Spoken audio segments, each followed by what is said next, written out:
New Japan Pro Wrestling Security was reportedly not informed about Jack Perry's New Japan debut this past weekend when he made his stunning appearance at the Battle in the Valley event. We'll let you know plenty of details on that. Plus, speaking of New Japan, Kazuchika Okada has filed a trademark which some believe could possibly hint at an exit from New Japan Pro Wrestling. Speaking of Okada, he was at the TNA Snake Eyes tapings last night and explained why he doesn't hate Total Nonstop Action Wrestling.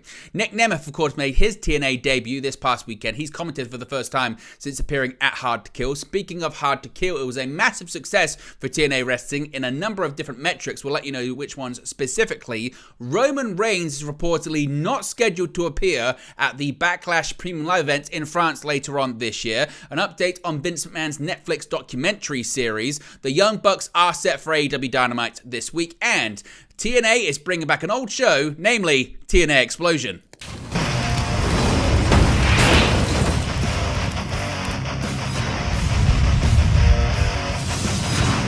Hey guys, welcome back to Wrestling News 365. Hope everyone is doing very well. As always, there are plenty of news stories to get into in the world of professional wrestling. Let's start off talking about Jack Perry and his stunning New Japan Pro Wrestling debut this past weekend at the Battle in the Valley event.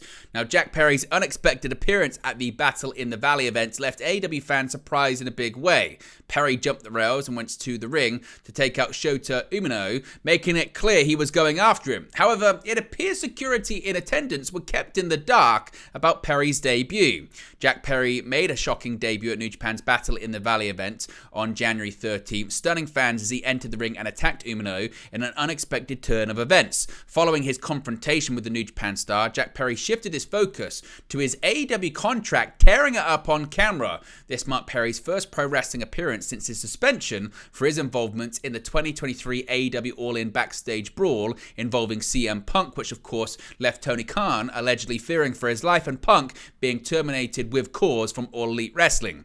While speaking on Wrestling Observer Radio, Dave Meltzer talked about Jack Perry's debut and revealed that security in attendance had no idea about Perry's angle.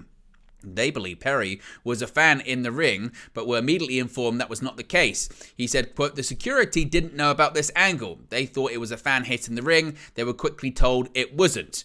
Jack Perry also sent a bold message following his appearance at the New Japan event. His first challenger has already stepped up to fight him as well. It remains to be seen how New Japan will be booking Perry's storyline with Umino in the coming weeks, as he certainly dominated the headline recently. Of course, he was also wearing a scapegoat armband, and possibly this could be the beginning of a sort of work shoot angle involving Perry, suggesting that he's no longer affiliated with AEW. What are your thoughts on the angle? Still, do you think we're going to see Perry this week on AEW programming? Is it just going to be a New Japan Pro Wrestling thing? Let me know your thoughts, your reaction to all of it in the comment section below.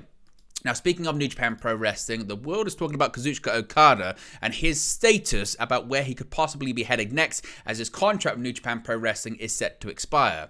Among rumors of potentially joining WWE or AEW, Kazuchika Okada has filed for a new trademark in the United States. With the former IWGP World Heavyweight Champion's New Japan Pro Wrestling deal set to expire at the end of this month, rumors have been swirling about Okada's next move in professional wrestling. Per the United States Patent and Trademark Office, Okada filed an application on January 12 to trademark the term Rainmaker. Of course, the Rainmaker is notably Okada's established nickname in wrestling. With Okada filing to trademark his nickname with the United States Patent and Trademark Office, that would suggest he could be preparing to wrestle more often in the United States. Previous reports have indicated that WWE has a renewed interest in Kazuchika Okada, fueling rumors we could soon see the Japanese star inside of a WWE ring. In fact, it had been reported that part of the reason for WWE pushing Shinsuke Nakamura recently was to show the likes of Okada that WWE will treat Japanese stars seriously in today's day and age. It's also been speculated that if Okada doesn't re-sign with New Japan Pro Wrestling, he could join AEW. He's already appeared for the company on several occasions. In fact, one of his most recent appearances on AEW Dynamite, teaming up with Orange Cassidy to take on Bryan Danielson and the Blackpool Combat Club in a tag team match that involved Claudio Castagnoli, was reportedly also for Okada to get a closer look at how AEW operates. Now, while we haven't had an official update on Okada's contract status ahead of his current deal expiring, New Japan has recently kind of teased possibly we could be seeing Okada more often, as he has been advertised for major upcoming shows and cards that would be after his contract is set to expire. So what are your thoughts about Okada? Where do you think he's going to go? Do you think the fact that he's filed the term Rainmaker is an indication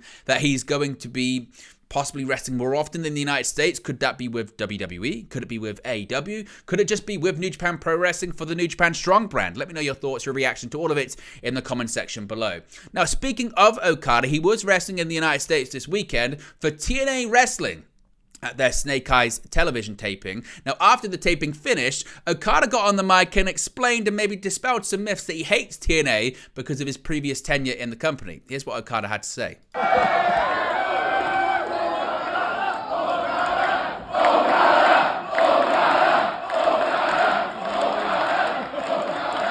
Thank you.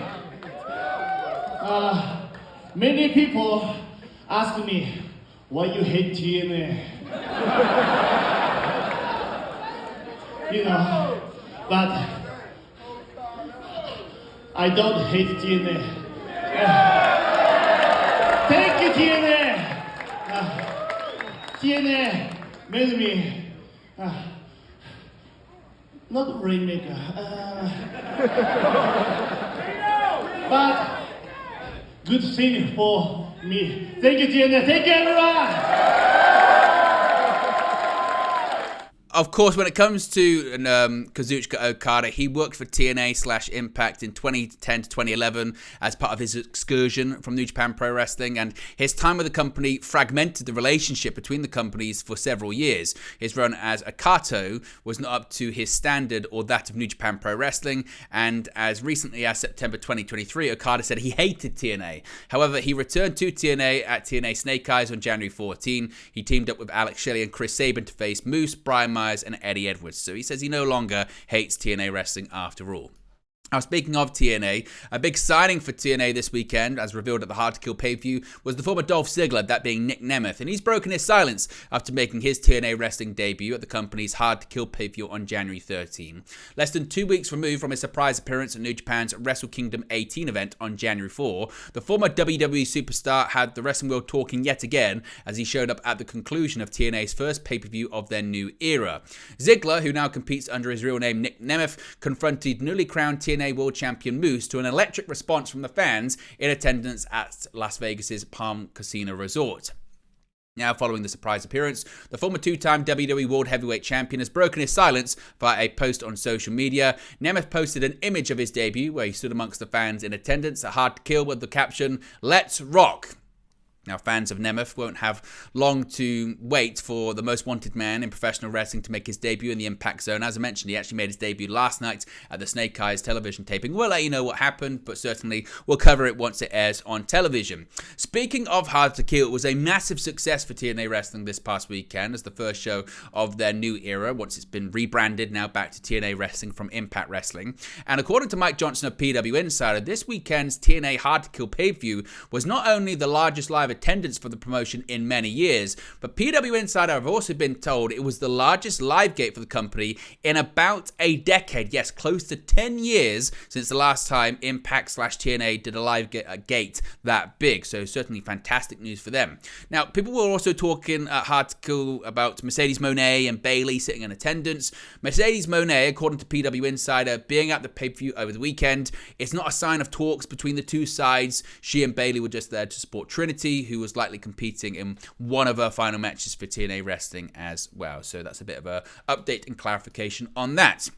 Now, let's talk about Roman Reigns and Backlash. Of course, Backlash has taken place in France this year, one of WWE's several international premium live events. And we've got the latest word on Roman Reigns' WWE schedule this year. This comes from Dave Meltzer of the Wrestling Observer radio show. He has said, quote, Roman Reigns is not on the Australia show, that being Elimination Chamber. He's not on the Paris show, Backlash either, by the way, for fans over there. He's going to be wrestling at the Royal Rumble, and then his next big match, he could do a TV match, but he's going to wrestle at the Royal Rumble, and then his next match is going to be his WrestleMania match. After that, I would presume it's going to be Saudi and SummerSlam, end quote. Of course, Roman Reigns is set to defend his undisputed WWE Universal Championship at the Royal Rumble in a fatal four-way match against Randy Orton, LA Knight, and AJ Styles. And then according to Meltzer, it's going to be WrestleMania. It's not going to be Elimination Chamber. It's not going to be Backlash. Most likely, it's going to be SummerSlam, and then possibly the Saudi show later on this year. Now, an update when it comes to Vince McMahon and this Netflix documentary series that at one point was cancelled, then it was brought back. There's been so much going on with it, and now we've got some real concrete details on the show. There's been an update on the release of the much anticipated Netflix documentary series on WWE's executive chairman Vince McMahon. The project, which looks to chronicle McMahon's entire life, has been in the works for over 3 years and was originally slated to be released in 2022. However, the entire project's future was suddenly thrown into doubt following the sexual misconduct investigation into McMahon, which led to his brief retirement from WWE in July of that year.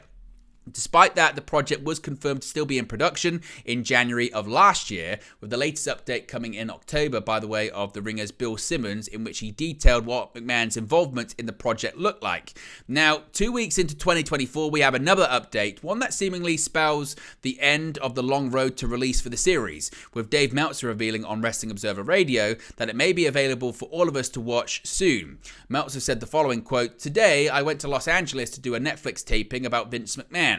I guess what I can say, because I'm not supposed to say much about it, is the Netflix series is going to be out sooner than you think. I guess that's the best way to put it. I'll know the date. I'll be able to release the date pretty soon. It's soon. It's a big freaking deal. They've interviewed all kinds of people. I was told the most interesting person they've interviewed is Vince McMahon.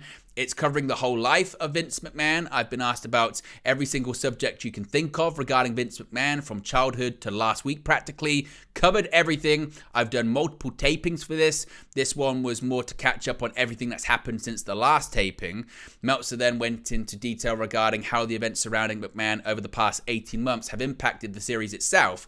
He said, quote, "The series, when it started and how it's ended, are completely different.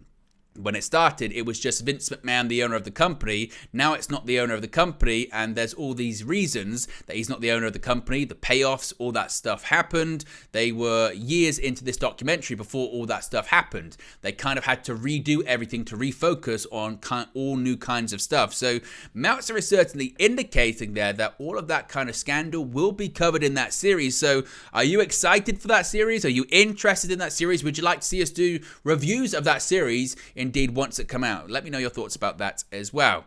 Now, the Young Bucks made their return to AEW television last Wednesday on AEW Dynamite. Now, the first AEW appearance of the Young Bucks following their return has been announced. On the January 10 homecoming edition of AEW Dynamite, Sting and Darby Allin defeated the Don Callis family's Konosuke Takeshita and Powerhouse Hobbs in a Tornado Tag Team main event. Post-match, the Young Bucks made their return to confront Sting and Darby Allin and teased them as their opponents for Sting's retirement match at AEW Revolution later on this year. On January 14, All Elite Wrestling announced that the Young Bucks will speak for the first time since their return on Wednesday's January 17 episode of Dynamite. Also announced for this Wednesday show, Samoa Joe will defend the AEW World Championship against Hook. Christian Cage will defend the TNT title against Dustin Rhodes, and Bullet Club Gold will challenge Mogul Embassy for the Ring of Honor 6-man tag team titles as well. Finally, we've been speaking quite a bit about TNA Wrestling today, but a TNA Wrestling show is about to return, and that is TNA Explosion. It's back, with TNA Wrestling officially returning on January 13. TNA Explosion is returning as well. Matches for TNA Explosion were taped on the January 14 taping ahead of the TNA Snake Eyes tapings. TNA Explosion launched in 2002 and ended in 2021. The final episode aired on March 6, 2021. The show was then replaced by Before the Impact. Of course, we get any more details on TNA Explosion, where it's going to air, etc. We'll let you know. But what are your thoughts on TNA Explosion, and are you glad to see the show back? But there you go, guys. It's latest pro wrestling news for you. Be sure to smash a like on the like button. Be sure to subscribe, bottom right hand corner. As always, let me know your thoughts in the comment section below, and I'll speak to you again very, very soon. Hey guys, thank you for watching, listening, streaming, or however you come across this video today. Be sure to click on the video on the right there to watch our next video, or click the bottom there to subscribe, or the bottom right hand corner. Thank you very much, and I'll speak to you again very soon.